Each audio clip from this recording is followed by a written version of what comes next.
साक्षी अनासने yes Marathi news मध्ये आपलं स्वागत। आता पाहूया एक स्पेशल रिपोर्ट। जाळीचा देव निसर्ग बहरला।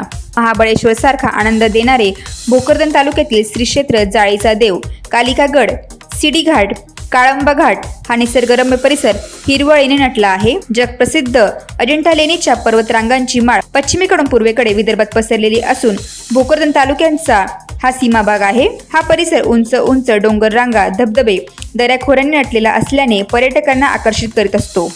यावर्षी या भागात झालेल्या पावसामुळे डोंगर रांगांनी हिरवा शालू पांघरलेला आहे।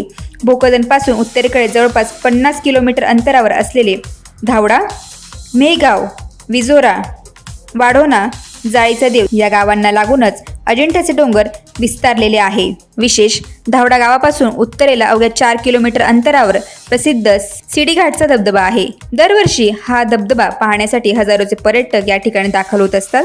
या भागात अनेक धबधबे पर्यटकांच्या आकर्षणाचा केंद्रबिंदू आहे। याच भागात मेहगाव हे छोटेसे गाव डोंगरांच्या कुशीत वसलेले आहे। या गावांच्या लागून कात्रंबाचा घाट आहे। या ठिकाणी जवळपास 1000 फूट उंचावून धबधबा कोसळतो। उत्तरेकडे खोलगट भागावर पसरलेले खानदेश प्रांत पर्यटकांचे लक्ष वेधून घेतो। वाढोणा गावापासून अवघ्या 3 किलोमीटर अंतरावर कालिका देवीचा गड प्रसिद्ध आहे।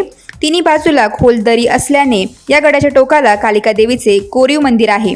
या मंदिरात जाण्यासाठी अत्यंत निमुळती पायवाट असून या गडाच्या तिन्ही बाजूस 52 कुंड पाण्याचे हौद आहे। या कुंडात 12ही मास पाणी उपलब्ध असते। या ठिकाणी दरवर्षी पाडव्याच्या प्रतिपदेला देवीची यात्रा भरते।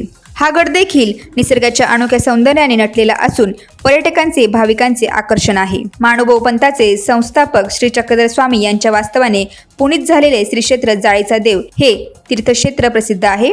या ठिकाणी उंच डोंगरांच्या कडेवर चक्रधर स्वामींचे मंदिर असून उत्तरेकडे दूरपर्यंत डोंगर दऱ्या पसरलेल्या आहे। दरवर्षी हा परिसर हिरवळी नटल्यामुळे हजारो पर्यटकांना आकर्षित करतो। थंड हवेचे निसर्गरम्य ठिकाण म्हणून प्रसिद्ध आहे।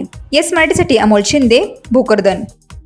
अशाच प्रकारे ताज्या घडामोडींसाठी yes Marathi news YouTube channel share करा, सबस्क्राईब करा, लाईक करा आणि पाहत राहा येस मराठी न्यूज।